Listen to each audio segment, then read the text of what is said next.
Alright, fuckers and fuckettes, what you're looking at here is a 1973 CB200 Honda. This is the one that I brought out of storage back when I still had a house. Over here at Dennis's, I just finished it up this morning. I still got to straighten out the center stand because it's kind of leaning a little bit because that peg got bent somehow along the way. But I've changed the oil, cleaned the carbs. I'm going to change the oil again, but I'm going to run it about an hour first and then change the oil again.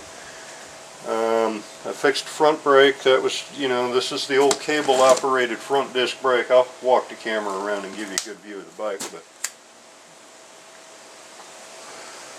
first, before I do that, let's see what a really old 200 sounds like. And this bike is so rare.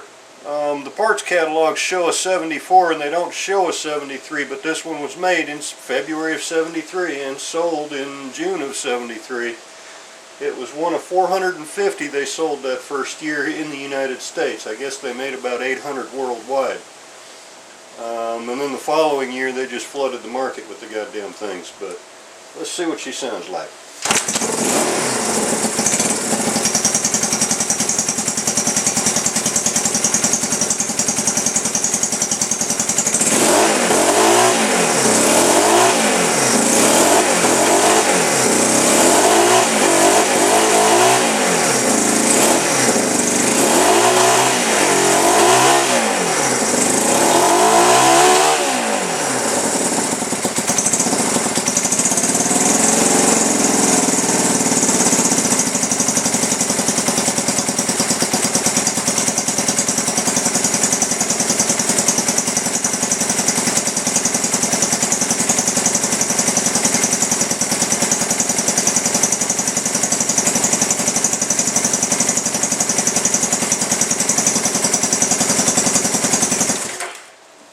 I still haven't set up the idle on it. I'm not being lazy, but I had a bear with this front brake. Look at this shit. This is so old. And they had this brake all the way up to 75. It was pretty controversial back then. I was about 15 at the time, but I remember reading about these damn things. A cable operated front disc brake.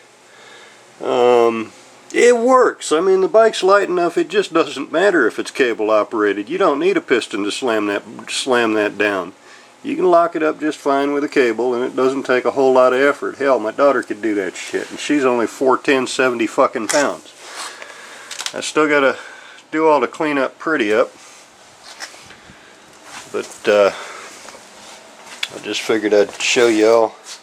Now, the last plate on this thing, what was the last, well, hell, he took off.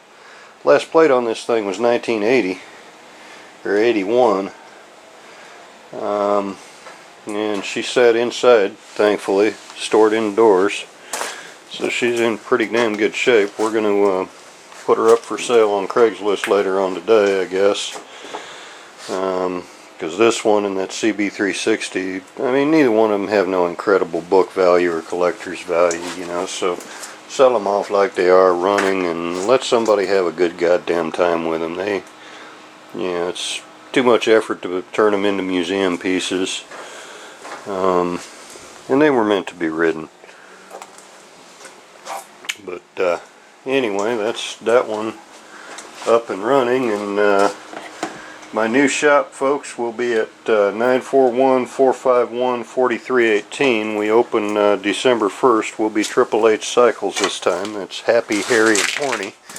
And I'm the hairy motherfucker. So Dennis and Marie are going to have to fight over who's happy and who's horny. But anyway, it's...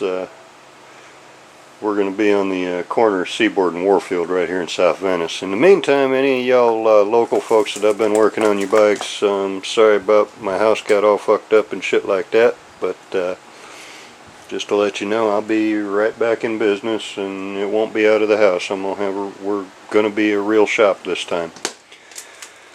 So anyway, that's that one up and running. I'm going to get on it and piss around in the neighborhood a little bit, run it through before I set the idle. Holler at y'all fuckers and fuckettes later.